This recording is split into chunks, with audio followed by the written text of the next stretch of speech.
What we're doing is different. What we're doing is growth capital. When we invest, we don't ask what happens if the markets get tough. We ask what happens when the market gets tough. There are all of these secular growth drivers for private market strategies that we believe will predominate over any individual cyclical feature. My name is Clark Edlin, partner here at CAZ Investments, and I'd like to thank you for joining us for our third Thursday themes conversation for this month. Today, I'm pleased to be joined by Brad Pilcher, partner at Bonaccord Capital Partners, which is a leading private equity firm focused on acquiring minority equity interest in some of the strongest lower middle market asset management businesses around the globe. Brad, thanks for joining us. We appreciate your time. Perhaps you could get us started by just giving us a broad overview of your firm and the investment strategy. Sure, absolutely. Happy to. First of all, Clark, thank you for giving us a chance to speak to your investors and for hosting us on this event. So we are Bonaccord Capital Partners. We are a private equity firm focused on acquiring non-control equity interests in exceptional mid-market private market sponsors, which is quite a mouthful. So to state it more colloquially, we are a mid-market GP stakes firm. So, I think a lot of your investor base should be familiar with GP stakes, but for those who aren't, we are effectively a growth capital firm who invests in asset management businesses. So we look to identify who we believe to be the most exceptional private markets firms across private equity, private credit, real estate and real assets, and generally in the mid-market with firms with $1 to $10 billion in fee-paying assets. To acquire, typically between 10 and 20% of their firm, and then to apply our operating capabilities and value creation resources to help those firms to achieve their long-term objectives. I think one of the things that we see in the mid-market is a really critical focus on investing in what I would call exceptional firms. And what does exceptional mean? It means first and foremost, yes, firms with exceptional investment capabilities, a differentiated investment strategy, a long track record of success and deployment and realization, and a playbook that should support go-forward success in that investment strategy as the market goes forward. But it's more than just investment capabilities. We're looking for firms who have an exceptional team at every level of the organization, a loyal and durable investor base, and really a strategic focus on how not just to be an investment manager, but how to build a business and how to evolve their firm from where everyone starts as a founder-led boutique into an enduring institution. And by doing that, we look to deliver our investors with really unique and differentiated returns that couple elevated income. It's a really strong yielding investment. We can talk about why. Long-term capital appreciation by investing in companies that should grow, but doing all of that with really durable downside and really well risk managed, we believe, downside characteristics. Thank you, Brad. That was super helpful. So our firms have obviously been investing together really since day one at BCP. And as you know, because you've likely heard us say it a couple thousand times by now, but we as a business, we always like to start with the downside discussion first, because we believe if we can live with that true worst case scenario, the upside's generally going to take care of itself. So with that framework in mind, how do you guys think about what that real worst case scenario looks like for the strategy and for your approach? I'll start by talking about how the downside in our strategy is different from other Please. private equity strategies that investors might be used to looking at, because it is really a different set of considerations. And where it starts from is kind of the durability of the revenue model of private markets sponsors, where when they raise a fund, they have fee revenues locked up for up to a decade or longer. These are firms that typically have multiple established funds and multiple vintages across multiple product lines. And so, the breadth and consistency and predictability of that baseline revenue is very substantial. So that's our first layer of defense when we invest. If you look beyond that, the second layer of defense that we have is simply that we're making unlevered investments. Now, there's a trade-off there. If you're doing a buyout with leverage, you can achieve a strong multiple with less earnings growth by virtue of the leverage that you have. We invest without leverage as non-control investors, which means that we need a little bit more earnings growth to achieve the same level of appreciation.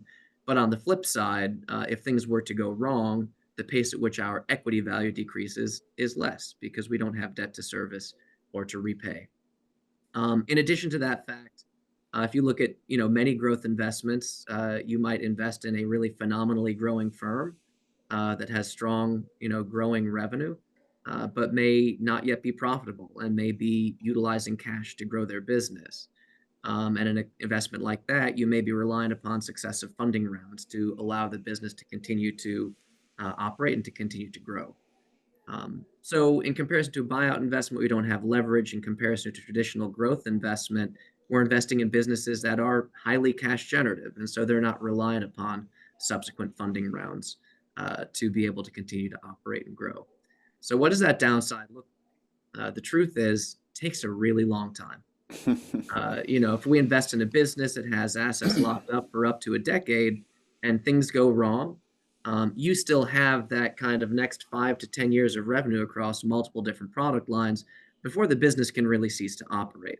So it is a slow motion car crash, and while the car is crashing, you're getting paid a lot of money along the way.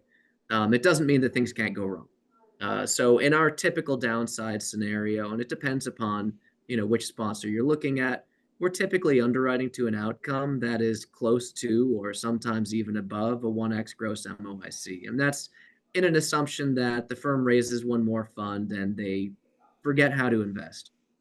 And the returns on the next fund are horrible, and then no investor ever gives them money again. And so, we can have a hypothetical even worse than that, but what we've seen experientially is that aligns with really bad outcomes in private markets businesses. So that's from a quantitative perspective. We're looking to underwrite to a base case return of a 3 to 4x gross MOIC, where if we get it wrong, we get close to our money back. And I think in many strategies that are underwriting to that level of base case return, if you get it wrong, you're closer to losing all your money. Now, again, there's a trade-off. The 3 to 4x takes a longer period of time than in a buyout investment where you might be able to realize that outcome in 4 or 5 years. And so I think that's what some of the trade-off is. But, to step away from the quantitative and into the qualitative, it's really a question of how. How do we realize that worst case outcome? And I think, as in all investment strategies, the strength and the weakness are typically the same thing. I think one of the strengths of the GP stake strategy is that the companies that we're investing in have very little in the way of capital requirements. They're not investing in property, plants, and equipment. They don't have tremendous amounts of intellectual property. They're not holding inventory. They're really people businesses. And so the risk to these businesses is principally risk to the people, that there's some form of management discontinuity, that they can't retain their talent, that they can't continue to grow and invest in their teams. And so when we're underwriting an investment, that is a phenomenally important part of not just our diligence, but also our transaction structuring, where we're looking to put contractual measures in place that help to ensure that long-term people continuity so that we don't realize that worst case outcome. All great points, and clearly there are a lot of dimensions of diversification, which obviously also exist in other strategies or areas of investing. But I think one of those ingredients that is really much more specific to GP stakes that you don't typically see embedded in other asset classes is this concept of vintage diversification, which is often underappreciated in my opinion. Can you speak to this element specifically in more detail in terms of how much incremental added value does it really create, and how does it translate to investors in your opinion? Yeah, it's a really great and important question. I think that, if you look at our investment strategy, we're not timing the markets. This is not a cyclical strategy. We're trying to pick when's the right time to buy, when's the right time to sell. What's at the core of our strategy is really where we see tremendous long-term migration of investment capital from liquid and traditional asset classes into private asset classes, tremendous focus among institutional allocators and investing with the best firms in the private markets, which should allow not only the market in aggregate to grow at a strong pace, but specifically to allow the best firms in the private markets to capture more and more market share over time. So, as a result of that fact, we're really looking at the long term. Now, when you look Indeed. specifically at any one investment, we're not a fund allocator where we're making a commitment to the current active vintage. We're investing in businesses. Those businesses have many income streams spanning fee-related earnings and carried interest and the return that they get from investing in their own products. But at the date that we invest, they're exposed to many vintages. So if you even look at one product line, and typically the firms we invest in have multiple product lines, but if you look at one product line, typically a firm we invest has one new vintage, which they have just raised and is largely or completely in dry powder, where they have the opportunity to deploy in the current market environment. They typically have two vintages prior to that that are active. So the oldest vintage is entirely invested and very close to selling companies. And so they have the opportunity to sell at the prevailing market valuations, and another vintage in between that's largely deployed, but maybe before the moment when they're selling most of their companies. And so even at the date that we invest, in any given market environment, they can be opportunistic buyers or sellers, depending upon where the best opportunities are. But of course, those are just the funds that exist at the date that we invest. And as we go forward, we anticipate these sponsors to raise the next vintage and the vintage after that and the vintage after that, within which we'll have the same degree of diversification at the portfolio level. Now, that applies to the performance of the investments that these firms raise, but it also impacts their fundraising itself. And there are times when people are raising money hand over fist, and there are times when the fundraising markets are slower and more challenging. But by virtue of the long-term nature of our investment in these firms, we will live through both of those. So the thing that we often say is, when we invest, we don't ask what happens if the markets get tough. We ask what happens when the market gets tough. Because in any given investment, if we're looking to invest for a decade, we anticipate experiencing a whole diversity of market environments, both in the investment strategy itself as well as the fundraising markets. And the length of our perspective and time horizon and the vintage diversification of their existing and future products helps to address that. And of course, as a operationally focused, value creation oriented firm, we also have the resources to help firms to navigate those challenges. Thank you, Brad. Appreciate the color there. On a related note, what do you think, or what would you determine as maybe the largest headwind or the largest challenge facing you guys right now? And what are you guys doing to overcome that? It's a great question, and it's a timely question. I think anybody who's active in private equity would know that if you look at 2022 and 2023, those were years that featured relatively twin challenges. One being, I would say, a slower moving fundraising environment, although we'll talk through some of the statistics, and there's actually still a strong fundraising environment. And the other one being a very slow pace of realizations. So let's talk about what that experience has been for the sponsors in whom we invest. And I'll talk about private equity firms because that's Sure. most of our portfolio, but we're also invested in private credit. They're also invested in real estate and real assets. And some of the challenges rhyme and some of them are actually quite different. So if you look at the fundraising markets, of course, we had at the inception of 2022, the phenomenal interest rate increase cycle that kind of impacted pretty much every strategy that exists. And there are kind of two stages of challenges that posed to fundraising. The first one was the word that I don't think anybody liked to hear was the denominator effect.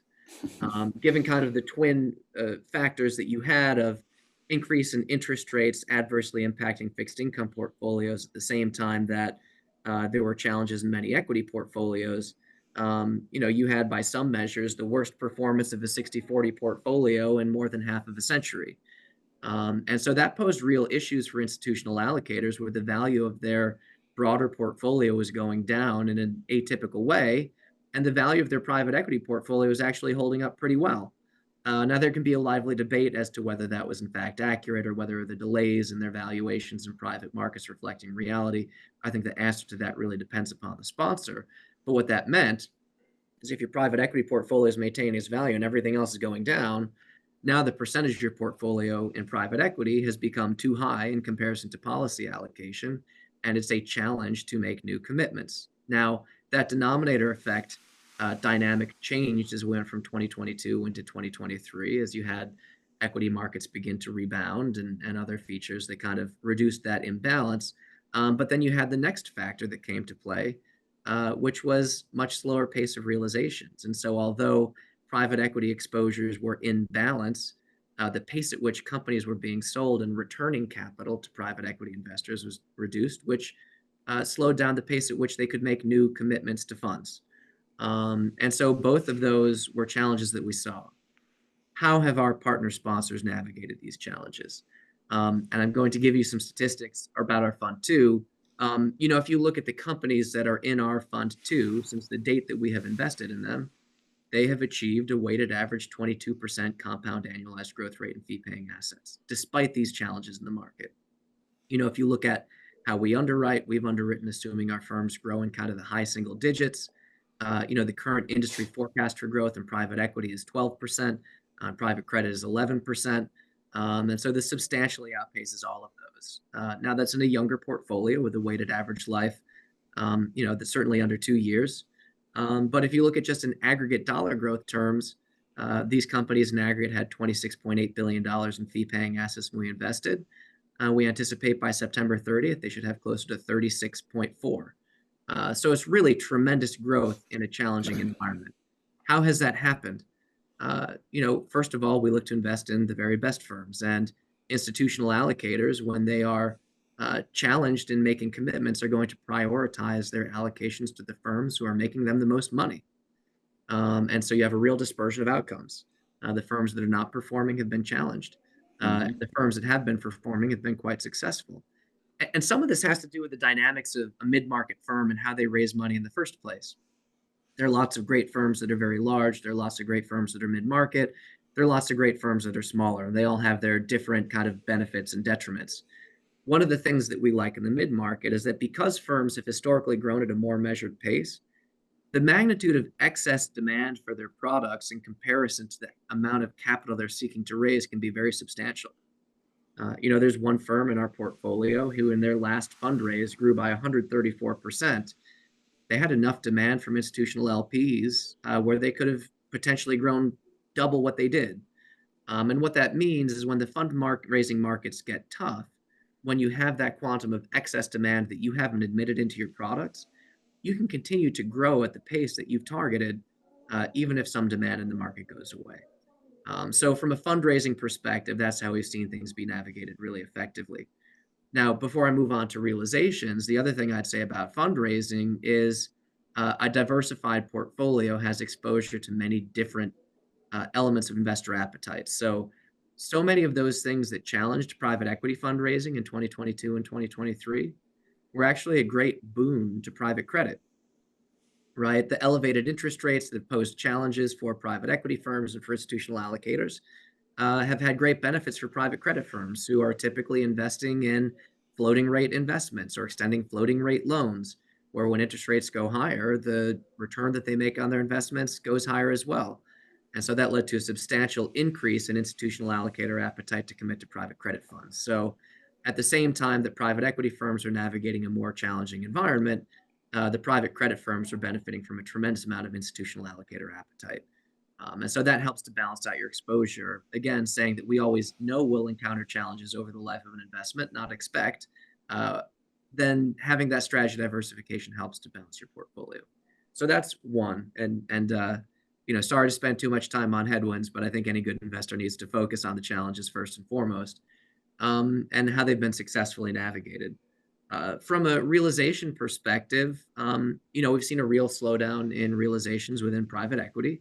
Especially going from 2021 to 2022. 2021 was an all-time record year in terms of the aggregate dollar value of realizations. I think it was, well over double what you'd have seen 2 years prior. But going from 2021 to 2022, you saw that amount decrease by more than 50%. Why was that? Well, first of all, I think as interest rates changed in the way they did, everybody, certainly slowed down to understand what direction the market was going. And in certain circumstances, the cost of debt service had an impact on the ability of companies to generate return, where great sponsors wanted to see more value for the companies they intended to sell. And maybe those companies needed to grow into those valuations for a greater period of time in a higher interest rate environment. And so what we see now is many of those have. And as we get into the second half of 24 and as we look into 2025 with a potentially decreasing interest rate environment, I think you're going to see a lot of great companies whose exits were delayed begin to come to the market and have great outcomes. Now, despite that slowdown, what we see in our portfolio is the companies that we have invested in our second fund have had 20 portfolio company sales after our investment. And those 20 portfolio company sales were an aggregate 3.9x gross multiple invested capital. That's not a bad return. Um, at a normalized market environment, perhaps you might have seen more portfolio company sales. But if we're investing in firms who can generate an aggregate 3.9x gross MOIC in this market, that's something we feel pretty good about. Thank you, Brad. You mentioned a lot of challenges that have occurred, and really some of the shifts that have occurred, really in more recent years to overcome some of those, and how you guys are attacking those on a go-forward basis. And I don't want to put words in your mouth, but given we are entering an election cycle, perhaps you've heard a little bit about that. Potential rate changes, although we're somewhat stabilized, there's obviously talks of cuts, escalating global tension between and within regions, and really just how messy and polarizing so many different issues are right now. All of that said, it doesn't seem to be a pressing or an overly impactful issue for stakes specifically. Do you see election cycle or any of these other factors creating any unforeseen or unexpected challenges over the next 2, 3, 5 years? Yeah, I would say certainly cyclically, of course, in the same way that it would in any strategy. If we Sure. look at the, performance of existing portfolio companies that are owned by the companies in whom we invest, if we enter into a recessionary period, that'll likely lead to extended hold periods and maybe slightly reduced multiples upon exit. Now, with that being said, we're also going to a declining rate cycle, which helps to offset some of that. And Indeed. as much as there might be softening in the labor market, I don't think that we've yet seen the inception of a recession. Sometimes you don't know until later, but that doesn't seem to be what we're seeing. But at the same time, we've seen private markets firms go through cycles before. And whether you look at, the dot-com bust in the early 2000s, you look at the great financial crisis, you look at the period at the inception of COVID, what do you see when things get tough? It's a few things. Number one is you do see multiple invested capital on funds that are deployed immediately before a crisis period come down, but not by as much as you might think. Why is that? It's because hold periods extend, and the sponsors continue to drive growth in these companies until they can get to a successful outcome. So you see multiple invested capital down a little bit, IRR down a lot, for all the investments that are entered into immediately prior to a crisis period. What do you see after? You see the reverse, right? You see multiples invested capital go up by a little, but not a lot. You see hold periods decrease, and you see IRRs go up by a lot. And then thereafter, you see a normalization to long-term trends and similar dynamics from a fundraising period. You typically see extended fundraising periods followed by accelerated fundraising periods and greater growth. That's why we're long-term investors, right? Private markets firms are aircraft carrier business models, and so it takes a very long time for anything to have a long-term impact on the trajectory of the business. And if we know that we're going to invest through cycles, we know that there will be periods of, recession, inflation, political volatility. It's all going to happen. But that if these firms continue to succeed, and if we're investing in firms who know how to navigate challenging periods, and we know there are many because we've seen it happen, that we will get to a successful outcome. And then it will be these secular themes that predominate. And so, yes, there are cyclical challenges, but the secular themes of increasing migration of assets from liquid strategies into private markets, increasing growth and penetration of segments of the institutional investor and wealth landscape that have not to date been penetrated, whether that be from an investor type perspective. We've seen pensions grow tremendously, endowments and foundations grow tremendously in terms of their policy allocation. We see the same dynamics in the wealth space today that we saw in pensions 20 years ago. We see a lot of green fields, especially looking into mid-market allocations as we look into other geographies, including Middle East and Asia. And so there are all of these secular growth drivers for private market strategies that we believe will predominate over any individual cyclical feature of either the fundraising market or the investment landscape. It's super helpful. And, just pivoting to be a bit more optimistic, you kind of spoke to some of those more positive tailwinds to help negate some of the challenges, whether that's the democratization of access through the wealth channel or geographic expansion for a lot of these asset management firms, et cetera.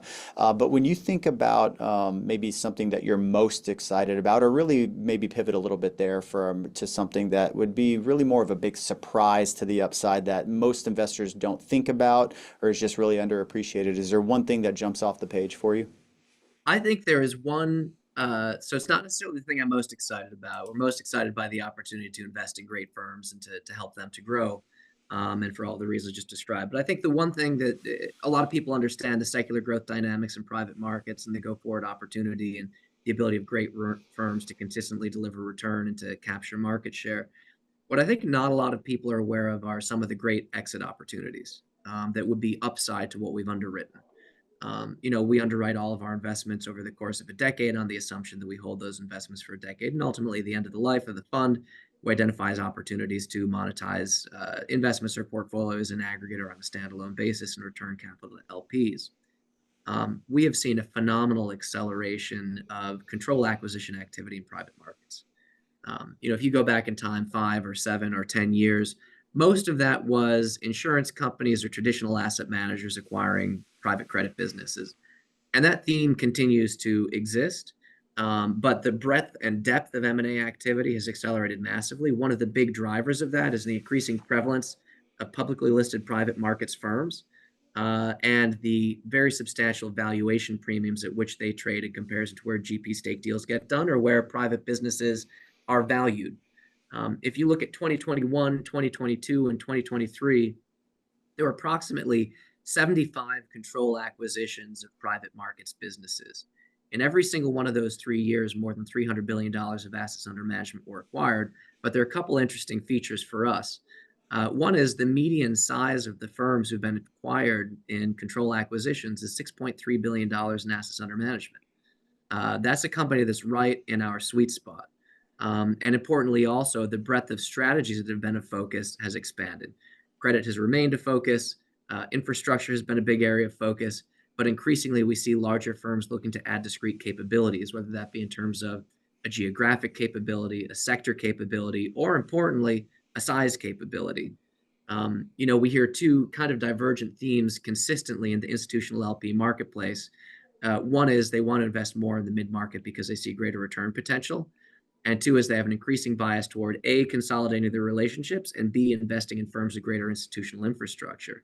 So the ability to meld, kind of substantial firm infrastructure with really strong mid-market capabilities is something we think will become an increasing theme.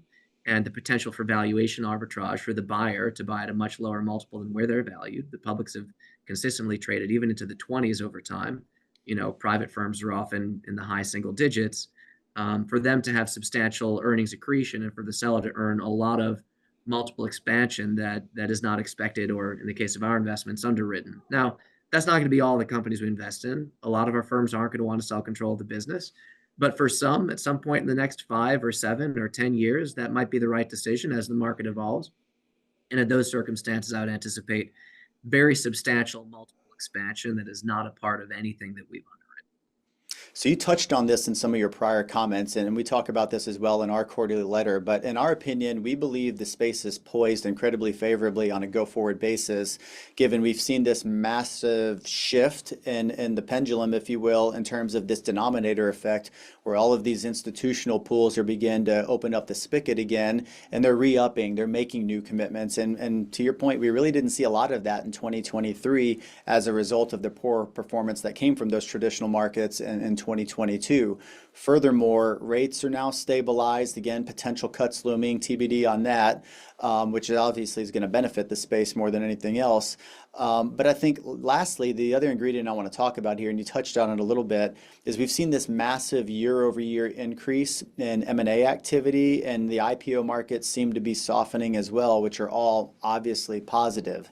That said, on a scale of 1 to 7, 7 being the best, 1 being the worst, how would you rate the current risk-reward profile for the sector? And please feel free to double-click on anything that may differ across strategy, asset class, or geography if the sentiment is meaningfully different.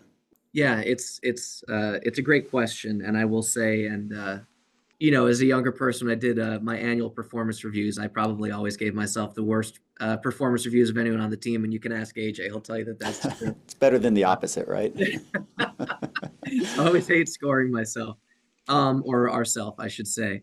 So I would say I would break it out in a few ways. The first of all is I would separate cyclical and secular, right? Okay. And so the secular opportunity, I can say with my hand on my heart, is really a 6 to 7, based on all of the themes that we talked about in terms of continued long-term migration of assets into private market strategies, increasing gain in market share among the strongest performing sponsors, and a lot of opportunity to continue to scale and diversify these businesses with, for those firms who are open to it, which again will be a portion, but certainly not all of our portfolio, the potential to realize tremendous multiple expansion as we see consolidation in the market over time. From a cyclical perspective, if I were to speak overall, I'd probably say, depending upon whether your glass is half full or empty, 4 or 5. And the reason I say that is you have the tailwind of potential rate decrease cycle, which I think will drive a tremendous amount of pent up realization activity that'll drive carry realizations for our investors, that will drive fundraising opportunities as more institutional allocators and non-institutional allocators receive distributions back and have the ability to reinvest those into new products. So that's really beneficial.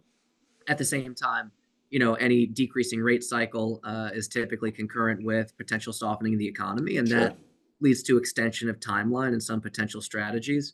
And so I think that there are tailwinds and headwinds, that we're looking toward, but none of them really impact kind of the long-term thesis. And I think, as we said, by investing in the best firms, as we've seen, these firms, even in the tough market of 22 and 23, they've been raising money and selling companies and exceeding, very consistently the forecasts that inform our long-term underwrite. So I think that's really exciting. I would say, again, as we continue to focus longer term from a secular perspective, I think that the breadth of the deployment opportunity is really strong. The size of the addressable market remains strong. More firms are growing into our target market. From a competitive landscape perspective, we've had new entrants, we've had people leave, but it's been relatively consistent. Mm-hmm. And I think it's really healthy in terms of the fact that there are enough participants in the market to kind of build a robust ecosystem around sponsors considering a stake sale, law firms who are focused on building practices to help them, bankers and advisors who can help them to evaluate how to structure and execute on a GP stake sale. If it was just us, then it would probably be harder to get deals done, even though we'd have less competition from a deployment perspective. Now, if there are 30 credible firms in the market, then that leads to, more challenge on the valuation side, but we're very, very far away from that. And I think that the barriers to entry for new entrants, new credible entrants, are high. And so I think the long-term competitive landscape is really healthy. I think that the secular themes around the companies themselves are really strong. And I think there's some near-term cyclical opportunities that will allow us to, in one year or another, lean in on certain strategies, avoid other strategies, but over the period of the deployment life cycle of any one fund, get exposure to many or all of the things that we think are necessary to build a well-diversified portfolio. Thank you very much. Tangentially to that, what do you think investors are getting wrong or not fully appreciating or fully understanding about stakes in general, but maybe even more specifically about that, the segment of the market where you guys live? So what's unique to lower middle market that maybe you don't expect or you don't see as it relates to the large cap or other areas of the market? I think the biggest mistake people make when they are trying to understand GP stakes or evaluating GP stakes is looking at it as a derivative of a fund commitment, where you have, okay, I understand primaries, that makes sense. Co-investments are a little bit more esoteric. Secondaries are a bit more esoteric than that. And wow, this GP stake thing, that's like the most esoteric way of gaining exposure to a fund. That's not what we're doing at all. And fund commitments are, very valuable in an LP's portfolio. It's a very challenging business. It takes a lot of knowledge, intelligence, expertise, and connectivity. So I say none of this to downplay the importance and challenge of being a great fund allocator, but just what we're doing is different. What we're doing is growth capital, and we're providing growth capital to growing businesses, and in that context, acquiring a piece of their business and helping them to grow. It just so happens that the firms in whom we're making growth investments are themselves asset managers. I think when people come at GP stakes from the perspective of trying to understand what type of fund allocation it is, they get really confused and misunderstand some of the opportunities and challenges, versus if you come at this from the perspective of looking at the fact that it's a growth equity investment, it's much more understandable. I'll give you a simple example. There are any number of really great GP stake investors out there. I'd like to imagine that we're one of them. And given the maturity of the market, you're seeing an increasing number of circumstances where one sponsor and another sponsor are both invested in the same firm. Across our 15 investments, we have two of those. One of them is a firm where we collaborated with another GP stake firm to invest at the same time. One of them is a firm where we invested a couple years after another GP stake firm. And some people look at this and they say, was that okay? There are a couple different investors in the same firm. And if you're thinking of it as a super esoteric derivative of a fund commitment, I can see why you'd That's a good ask that point. question. But if you look at traditional growth equity investments or venture capital investments, if you see, uh, you know, Benchmark Capital and Sequoia both on the cap table, the first thing you probably think is, well, that's great. There are more people there to help the company to succeed. And it seems perfectly natural. In GP stakes, I view it the same way. And that's something that's perfectly natural. And when you look at it as a growth strategy, it makes sense. If you look at it as something esoteric, it doesn't. Brad, thank you. That was incredibly helpful. And always, we appreciate the insight and the support from you and your team. I want to thank you, and I want to thank everyone for joining us today. And please join us again next month for our next conversation.